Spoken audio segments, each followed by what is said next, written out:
2023 പുറത്തിറങ്ങിയ south Korean ചലച്ചിത്രം love റീസെറ്റിന്റെ കഥയാണ് സിനിമാ കഥയിലൂടെ ഇന്ന് നിങ്ങൾ കേൾക്കാനായി പോകുന്നത്. കഥയെ ആരംഭിക്കുന്നത് നാര എന്ന പെൺകുട്ടിയെ പരിചയപ്പെടുത്തിക്കൊണ്ടാണ്. നാരയുടെ അച്ഛൻ ഒരു റിട്ടയർഡ് ജനറലാണ്. വളരെ സമ്പന്നമായ കുടുംബം, വളരെ പ്രിവിലേജ്ഡ് ആയ ജീവിതമായിരുന്നു നാരയുടേത്. അവൾ ആഗ്രഹിക്കുന്ന എന്തും അവൾക്കപ്പോൾ ലഭിച്ചിരുന്നു. പക്ഷേ കാര്യങ്ങൾ ഇപ്പോൾ അതുപോലല്ല. 2 മാസം മുമ്പ് നാര പരിചയപ്പെട്ട ഒരു വ്യക്തിയെ വിവാഹം കഴിക്കാൻ നാരയുടെ പാരന്റ്സ് അവളെ നിർബന്ധിച്ചിരിക്കുകയാണ്. വിവാഹത്തിനുള്ള ഒരുക്കങ്ങളും അവർ നടത്തിക്കഴിഞ്ഞു. സിമിലർ ബാക്ക്ഗ്രൗണ്ടിൽ നിന്ന് വിവാഹം കഴിക്കണം എന്ന വാശിയായിരുന്നു നാരയുടെ പാരന്റ്സിനുണ്ടായിരുന്നത്. നാരയ്ക്കാകട്ടെ മറ്റൊരു പ്രണയവുമുണ്ട്. എന്തായാലും നാര ഒടുവിൽ ആ ഡിസിഷൻ എടുത്തു. തന്റെ വിവാഹ ദിവസം അവൾ ഒളിച്ചോടി. അവൾ നേരെ തന്റെ പ്രേമഭാജനമായ ജുങ്യോളിനെ കാണാൻ ചെന്നു. ഇതേ സമയം ജുങ്യോൾ ആകട്ടെ ഫ്രണ്ട്സിനും കൊളീഗ്സിനും ഒപ്പമിരുന്ന് പ്രണയത്തിലെ ഓരോ നിമിഷവും എണ്ണിപ്പറഞ്ഞ് മദ്യപിച്ച് നിരാശയിൽ ആഴുകയായിരുന്നു. ഇനി എന്തു ചെയ്യുമെന്നൊക്കെ അവർ ഡിസ്കസ് ചെയ്തുകൊണ്ടിരിക്കെ അങ്ങോട്ടേക്ക് നാര കടന്നു വന്നു. പുറത്തു പെയ്യുന്ന മഴയിൽ അവളുടെ വസ്ത്രം ഒട്ടാകെ നനഞ്ഞിരുന്നു. എന്നിരുന്നാലും അവളുടെ മുഖത്ത് വലിയൊരു ചിരി നിറഞ്ഞു നിന്നിരുന്നു. നാര ജുങ്യോളിന്റെ മുമ്പിലെത്തി. ജുങ്യോളിന് അപ്പോഴും വിശ്വാസമാവുന്നുണ്ടായിരുന്നില്ല. നാര സംസാരിച്ചപ്പോൾ മാത്രമായിരുന്നു നാര തന്നെ തേടി എത്തിയിരിക്കുന്നു എന്നവൻ തിരിച്ചറിയുന്നത്. അവരുടെ വിവാഹ പരിപാടി തകർത്ത് അവളുമായി ഒളിച്ചോടണം എന്ന് താൻ തീരുമാനിച്ചിരിക്കുമ്പോഴാണ് അവൾ തന്നെ തേടി വന്നത് എന്ന് ജുങ്യോൾ അറിയിച്ചു. എന്തായാലും നാരയുടെ പ്ലാൻ ചെയ്ത വിവാഹം മുടങ്ങി. പ്രണയകാര്യവും മറ്റും എല്ലാവരും അറിയുകയും ചെയ്തിരുന്നു. അതുകൊണ്ട് തന്നെ നാരയുടെയും ജുങ്യോളിന്റെയും വിവാഹത്തിന് ഒടുവിൽ നാരയുടെ വീട്ടുകാർക്ക് സമ്മതിക്കേണ്ടി വന്നു. ചെറിയൊരു പരിപാടിയിൽ വെച്ച് വൈകാതെ നാരയും ജുങ്യോളും വിവാഹം കഴിച്ചു. ഫാമിലിയും ക്ലോസ് ഫ്രണ്ട്സും മാത്രം പങ്കെടുത്ത ഒരു വിവാഹ ചടങ്ങായിരുന്നു അത്. അവരെല്ലാം ഇപ്പോഴും സ്വപ്നം കണ്ടിരുന്ന ആ നിമിഷം അത് തങ്ങൾ നേടിയെടുത്തെന്നവർ വിശ്വസിച്ചു. പക്ഷേ ഹണിമൂൺ പീരീഡൊക്കെ കഴിഞ്ഞതും ജീവിതത്തിന്റെ കൈപ്പേറിയ അനുഭവങ്ങളും മറ്റും അവരുടെ മുമ്പിലേക്ക് എത്തിത്തുടങ്ങി. വിചാരിച്ച പോലെ അത്രമേൽ സന്തോഷകരമായ ഒന്നല്ല മുമ്പിലുള്ളത് എന്നവർ തിരിച്ചറിഞ്ഞു തുടങ്ങി. പ്രധാന കാരണം എന്തെന്നാൽ അവരിരുവരും അവരുടെ ജോലികളിൽ തിരക്കിലായിരുന്നു. വിവാഹം കഴിഞ്ഞ് കുറച്ചാഴ്ചകൾ കഴിഞ്ഞപ്പോൾ തന്നെ ജുങ്യോൾ രാത്രിയിൽ പോലും ഓഫീസിൽ തുടരാൻ തുടങ്ങി. അവിടെ ജോലിയിലേർപ്പെട്ടു. നാരയുടെ വൃത്തിയില്ലാത്ത ശീലങ്ങളും മറ്റുമായിരുന്നു അവനെ അതിന് പ്രേരിപ്പിച്ചത്. പക്ഷേ നാര അത് നോക്കിക്കണ്ടത് മറ്റൊരു രീതിയിലായിരുന്നു. ജുങ്യോളിന് മറ്റവിഹിത ബന്ധങ്ങളുണ്ടെന്നും തന്നെ ചതിക്കുകയാണ് എന്നുമൊക്കെ അവൾ ചിന്തിച്ചുകൂട്ടി. കാര്യങ്ങൾ കൈവിട്ടുപോയി. ഒടുവിൽ ഡിവോഴ്സിന്റെ വക്കിലെത്തി. ഡിവോഴ്സ് ചെയ്യുവാനും അവർ തീരുമാനിച്ചു. അങ്ങനെ കോടതിക്ക് മുമ്പിലേക്കും അവർ എത്തിച്ചേർന്നു. നാരയും ബോസും തമ്മിൽ അവിഹിത ബന്ധമുണ്ട് എന്നൊക്കെ ജുങ്യോൾ അവിടെ വെച്ച് ആരോപിച്ചു. അതിന് കൂടുതൽ വാല്യൂ നൽകുവാൻ വിവാഹശേഷം നാരയുടെ ഫാമിലിയിൽ നിന്നും താൻ വേർതിരിവ് അനുഭവിക്കുകയാണെന്നും താൻ അത്രമേൽ സാമ്പത്തികമില്ലാത്തവനായതിനാൽ ഏറെ സമ്പത്തിന്റെ ഉന്നതിയിൽ നിൽക്കുന്ന നാരയും കുടുംബവും തന്നെ ഇകഴ്ത്തി കാണിക്കുകയും കുറ്റപ്പെടുത്തുകയും ഒക്കെ എപ്പോഴും ചെയ്യാറുണ്ട് എന്നും അവൻ വാദിച്ചു. നാരയുടെ പാരന്റ്സ് ഒരിക്കലും തന്നെ അവരുടെ സണ്ണിൻലോവായി അംഗീകരിച്ചിട്ടില്ലെന്നും അവൻ കൂട്ടിച്ചേർത്തു. മറ്റൊരു കാരണമായി ജുങ്യോൾ ഉന്നയിച്ചത് വീട്ടിലെ നാരയുടെ പെരുമാറ്റമായിരുന്നു.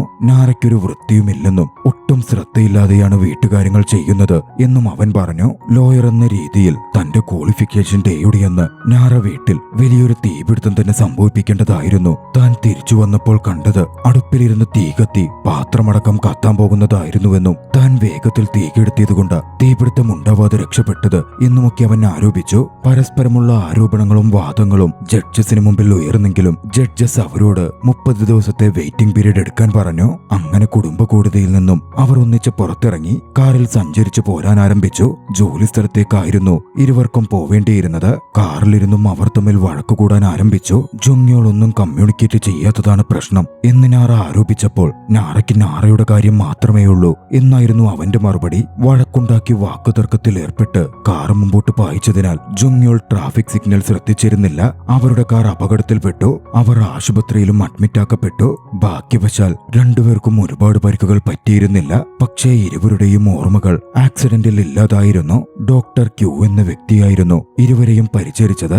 ഡ്രാമകളുടെ ഫാനായ അയാൾ അതൊരു ഫിക്ഷണൽ സ്റ്റോറി ലൈനോട് ഉപമിക്കുകയും അവരുടെ തലയ്ക്ക് വീണ്ടും ഒരു കൊട്ടേറ്റാൽ ചിലപ്പോൾ ഓർമ്മ വന്നാലോ എന്നൊക്കെ തമാശ രൂപേണ പറയുകയും ചെയ്തു. പാവം ജുങ്യോളിന്റെ അമ്മയാകട്ടെ അത് അതേപോലെ വിശ്വസിച്ചു. തന്റെ മകന്റെ ഓർമ്മ തിരിച്ചു കിട്ടാൻ അവർ മകന്റെ തലക്കെറിഞ്ഞു. അത് ജുങ്യോളിന്റെ സംസാരത്തിലെ ആക്സെന്റിൽ ഒരു മാറ്റം വരുത്തിയെങ്കിലും അവന്റെ ഓർമ്മകൾ തിരികെ വന്നതേയില്ല.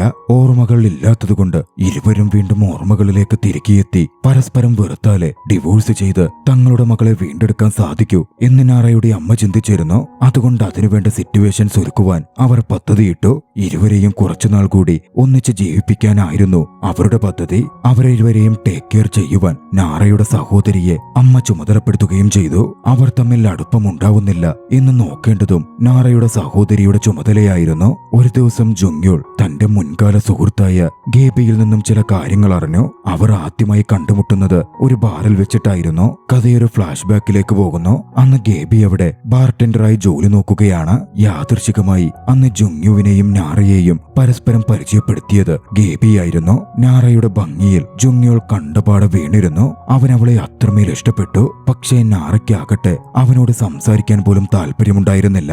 ജുങ്യോളിനെ നാറ അവോയ്ഡ് ചെയ്തു. പക്ഷേ ആ സന്ദർഭത്തിൽ അവൾ ഭക്ഷണം കഴിക്കുമ്പോൾ പെട്ടെന്ന് ഭക്ഷണം തൊണ്ടയിൽ കുടുങ്ങി. ഭക്ഷണം കഴിക്കാൻ അവൾ ബുദ്ധിമുട്ടി നിന്നപ്പോൾ ജുങ്യോൾ അവളുടെ സഹായത്തിനെത്തി. നാറ അടുത്തുള്ള മെഡിക്കൽ സെന്ററിലേക്ക് പോയി. അവിടെ വെച്ച് ഒരു ഡോക്ടർ അവളെ പരിശോധിച്ചു. ഹാൻസമായ വ്യക്തിയായിരുന്നു ഡോക്ടർ. ഡോക്ടറിനോട് നാറയ്ക്കൊരു പ്രണയ താല്പര്യം തോന്നി. പതിയെ പതിയെ അവർ തമ്മിലെ അടുപ്പം വളരുകയും അവർ ഡേറ്റ് ചെയ്യാൻ തുടങ്ങുകയും ചെയ്തു. പക്ഷേ വൈകാതെ ആ ഡോക്ടറും അവളെ ഉപേക്ഷിച്ചു. അതവളിൽ വലിയ തോതിൽ മനസ്താപമുണ്ടാക്കി. തന്റെ ലോകം അവസാനിക്കുന്ന പോലെ പോലും നാറയ്ക്ക് തോന്നി. ആ സമയത്തായിരുന്നു ജോങ്യുൾ വീണ്ടും അവളുടെ ജീവിതത്തിലേക്ക് കടന്നു വരുന്നത്. ശക്തമായ മഴ പെയ്തിരുന്ന ആ ദിവസം ജോങ്യു അവൾക്കായി കുട നീട്ടി. തകർന്നിരുന്ന നാറയെ തന്റെ തമാശകളൊക്കെ പറഞ്ഞ് ജോങ്യോൾ ഹാപ്പിയാക്കാൻ തുടങ്ങി. ഒരവസരം വന്നപ്പോൾ അവൻ അവളോട് തന്റെ കൂടെ ഡേറ്റിന് വരുന്നോ എന്ന് ധൈര്യത്തോടെ ചോദിച്ചു. അത്ഭുതകരം എന്നോണം നാറയും അത് സമ്മതിച്ചു. അങ്ങനായിരുന്നു അവർ തമ്മിലുള്ള റിലേഷൻഷിപ്പിന്റെ തുടക്കം. മറുവശത്ത് നാറയുടെ കൂട്ടുകാരും അവളുടെ പാസ്റ്റിനെ പറ്റി അവൾക്ക് പറഞ്ഞു കൊടുക്കുന്നുണ്ടായിരുന്നു. എന്തുകൊണ്ടായിരിക്കും ജുങ്യോളിനെ അവൾ വിവാഹം കഴിച്ചത് എന്നുള്ള സംസാരം വന്നപ്പോൾ ഒരുപക്ഷെ അതവന്റെ ചിരി കൊണ്ടോ ആളമയക്കുന്ന കണ്ണുകൾ കൊണ്ടോ നീ വീണുപോയതായിരിക്കാം എന്നുള്ള തരത്തിൽ കൂട്ടുകാർ അവളോട് പറഞ്ഞു. വൈകാതെ ഫാമിലിയുടെയും ഫ്രണ്ട്സിന്റെയും വലിയൊരു ഒന്നിച്ചുകൂടൽ സംഘടിപ്പിക്കപ്പെട്ടിരുന്നു. അവരുടെ ഓർമ്മകളെ ഉണർത്താൻ വേണ്ടി എന്തെങ്കിലും പ്രവർത്തിക്കാൻ വേണ്ടിയായിരുന്നു അത്.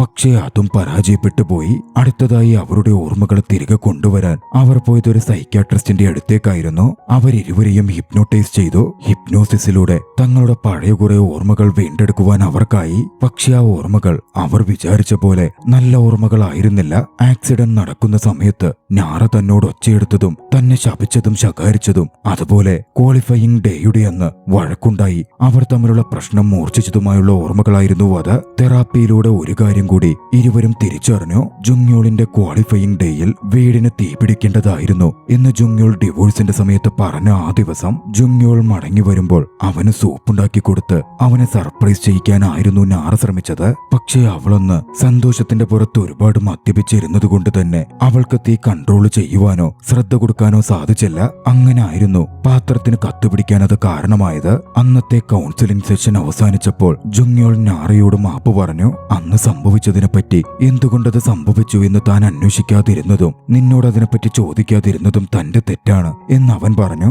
അതവന്റെ തെറ്റൊന്നുമല്ലെന്നും നമുക്കിടയിലെ കമ്മ്യൂണിക്കേഷൻ ഒരു പ്രോബ്ലം ആയിരുന്നതുകൊണ്ട് അത്തരത്തിലൊക്കെ സംഭവിച്ചു പോയതാണ് എന്നവൾ മറുപടിയായി പറഞ്ഞു. അവരുടെ ബാക്കി ഓർമ്മകൾ കൂടി തിരികെ കിട്ടുവാൻ അവരോട് പഴയ ജോലി സ്ഥലത്ത് തിരികെ ജോയിൻ ചെയ്യുവാൻ അവരുടെ പാരന്റ്സ് അവരോട് നിർദ്ദേശിച്ചു. അത്തരത്തിൽ ജോയിൻ ചെയ്താൽ അവർ തമ്മിൽ വീണ്ടും മടിയുണ്ടായി പിരിയും എന്ന് നാറയുടെ പാരന്റ്സ് ആഗ്രഹിച്ചിരുന്നു. പക്ഷേ ജോലിക്കെത്തിയ ജുങ്യോളിനെ ബോസ് ജോലിയിൽ നിന്ന് പിരിച്ചുവിട്ടു. ജുങ്യോൾ ഇപ്പോൾ ആ ജോലിക്ക് യോജിച്ച വ്യക്തിയല്ല എന്ന് പറഞ്ഞുകൊണ്ടായിരുന്നു അത്. നാറയും തന്റെ ജോലി സ്ഥലത്തേക്ക് എത്തിച്ചേർന്നിരുന്നു. അവിടെ വെച്ച് നാറ ഡയറക്ടറെ കണ്ടു. കൃത്യമായി പറഞ്ഞാൽ നാറയുടെ ബോസിനെ. നാറ ആ ബോസുമായി അവിഹിത ബന്ധത്തിൽ ഏർപ്പെട്ടിരുന്നു എന്നായിരുന്നു ജുങ്യോൾ ഡിവോഴ്സിന്റെ സമയത്ത് ആരോപിച്ചത്. നാറ അതിനെപ്പറ്റി ബോസിനോട് ചോദിച്ചു. തങ്ങൾ തമ്മിൽ ഇന്റിമേറ്റ് ഒന്നും ആയിട്ടില്ലെന്നും ഒരുപാട് മദ്യപിച്ച് തങ്ങൾ ഒന്നിച്ച് വർക്ക് ചെയ്തിരുന്നു എന്നത് സത്യമാണെന്നും ബോസ് അവളോട് പറഞ്ഞു. താൻ കാരണം നാറയുടെ റിലേഷൻഷിപ്പ് കോംപ്ലിക്കേറ്റ് ആയതിന് ബോസ് അവളോട് ക്ഷമ ചോദിക്കുകയും ചെയ്തു. ദിവസങ്ങൾ കഴിഞ്ഞു പോയിക്കൊണ്ടിരുന്നു. ജുങ്യോളും നാറയും ഒന്നിച്ചായിരുന്നു അപ്പോഴും ജീവിച്ചുകൊണ്ടിരുന്നത്. അത് അവർക്കിടയിൽ പലപ്പോഴും നാണക്കേട് തോന്നുന്ന പരുങ്ങലുണ്ടാക്കുന്ന തരത്തിലുള്ള സിറ്റുവേഷനും ഉണ്ടാക്കി. ഇരുവരും പരസ്പരം നഗ്നരായും മറ്റും കാണുന്ന സിറ്റുവേഷൻസ് സ്ട്രേഞ്ചറെ പോലെ പരസ്പരം തോന്നിയിരുന്നവർക്ക് അത് വല്ലാത്ത ഓക്വാർഡ് മൊമെന്റ്സ് ആയിരുന്നു. ആദ്യമൊക്കെ അത് ബുദ്ധിമുട്ടായിരുന്നെങ്കിലും പതിയെ പതിയെ അതവർക്ക് വലിയ പ്രശ്നമല്ലാതായി തോന്നി. ഇതിനിടയിൽ നാറയോട് ജുങ്യോളിന് താല്പര്യവും തോന്നാൻ തുടങ്ങിയിരുന്നു. പിന്നാലെ അവർ ഡോക്ടറെ ചെന്ന് കണ്ടു. തങ്ങളുടെ ഈ ഓക്വേർഡ് മൊമെന്റ്സിനെ പറ്റിയും മറ്റും ഡോക്ടറോട് വിശദീകരിച്ചു. അവരുടെ ബാക്കി ഓർമ്മകൾ കൂടി തിരികെ കിട്ടുവാൻ അവർ ഒന്നിച്ചുറങ്ങിയാൽ മതിയാകും. ചിലപ്പോ ചില സ്പാർക്കുകൾ വന്ന് അവരുടെ ഓർമ്മകൾ അത്രയും തിരികെ വന്നാലോ എന്ന് ഡോക്ടർ സജസ്റ്റ് ചെയ്തു. പക്ഷേ നാറയ്ക്ക് അതിൽ ബുദ്ധിമുട്ട് തോന്നിയിരുന്നു. ജങ്യോളിനെ സ്ട്രേഞ്ചറെ പോലായിരുന്നു അവൾക്കപ്പോഴും തോന്നിയിരുന്നത്. നാറ അത് ഡോക്ടറോട് പറഞ്ഞപ്പോൾ ഓർമ്മ തിരിച്ചു കിട്ടേണ്ട കാര്യം പറഞ്ഞ് ഡോക്ടർ അതിന്റെ സാധ്യതകൾ കുറച്ചുകൂടി നാറയോട് വിശദീകരിച്ചു. ഒടുവിൽ മനസ്സില്ലാ മനസ്സോടെ അതിന് നാറ സമ്മതിച്ചു. അവർ ഒന്നിച്ച് വൈകാതെ ഒരു ഡേറ്റിന് പോയി. അവരുടെ ലൈഫിൽ അവർ രണ്ടാമത് കണ്ടുമുട്ടിയ ബേസ്ബോൾ സ്റ്റേഡിയത്തിലേക്കായിരുന്നു അത്. പ്രധാനപ്പെട്ട ഒന്നും തന്നെ അവിടെ വെച്ച് സംഭവിച്ചില്ല. ഓർമ്മകളും തിരികെ ലഭിച്ചില്ല. എന്നിരുന്നാലും അവർ അന്ന് ഒരുപാട് സംസാരിച്ചു. ഒന്നിച്ചിരുന്ന് ഭക്ഷണം കഴിച്ചു. ജുങ്യോൾ താൻ കൊണ്ടുവന്നിരുന്ന ഡെലീഷ്യസ് സ്നാക്ക് എടുത്ത് അവൾക്ക് വിളമ്പാൻ തുടങ്ങിയെങ്കിലും അതിലും മികച്ച ഭക്ഷണം നാറ കൊണ്ടുവന്നിരുന്നു. അതവൾ പങ്കുവെച്ചു. അവരിരുവരും സന്തോഷത്തോടെ ഭക്ഷണം കഴിച്ചു. അന്ന് ഡിന്നറിനും അവർ ഒന്നിച്ചായിരുന്നു പോയത്. അവർക്കിടയിൽ പതിയൊരു അടുപ്പം വളരാൻ തുടങ്ങി. ഇതിനൊക്കെയിടയിൽ ഒട്ടും പ്രതീക്ഷിക്കാതെ നാറ ജുങ്യോളിനെ ചുംബിച്ചു. ഇരുവർക്കും അതൊരു ഷോക്കിംഗ് എക്സ്പീരിയൻസ് ആയിരുന്നു. അന്ന് അവരൊന്നിച്ച് ജുങ്യോളിന്റെ കൂട്ടുകാരന്റെ പബ്ബിലേക്ക് പോയി. അവിടെ ഒരുപാട് സമയം ചിലവഴിച്ചു. അന്ന് രാത്രി അവർ ഒന്നിച്ചായിരുന്നു കിടന്നത്. അവർ ഇന്റിമേറ്റ് ആവുകയും ചെയ്തു. പിറ്റേന്ന് പകലിൽ നല്ലൊരു മൂഡിലായിരുന്നു ഇരുവരും ഉണർന്നത്. തങ്ങൾക്കിടയിൽ ഒന്നും സംഭവിച്ചിട്ടില്ലാത്ത പോലെ അവർ കൂട്ടുകാരുടെ മുമ്പിലൊക്കെ അഭിനയിക്കാൻ ശ്രമിച്ചു. പക്ഷെ അപ്പോഴേക്കും അവർക്കിടയിൽ എന്താണ് സംഭവിച്ചിരിക്കുന്നത് എന്നൊക്കെ അവർക്ക് മനസ്സിലായി കഴിഞ്ഞിരുന്നു. പിന്നീടുള്ള ദിവസങ്ങളിൽ അവർ തമ്മിൽ ഒരു ബോണ്ടിങ് ഉടലെടുത്തു. നല്ല രീതിയിൽ അവരുടെ ജീവിതം മുമ്പോട്ട് പോയിക്കൊണ്ടിരുന്നു. അവർ തമ്മിൽ വീണ്ടും പ്രണയത്തിലായി. ഓർമ്മകളും അവർക്കുള്ളിലേക്ക് പതിയെ പതിയെ തിരികെ വന്നു തുടങ്ങി. പക്ഷേ ഒരു ദിവസം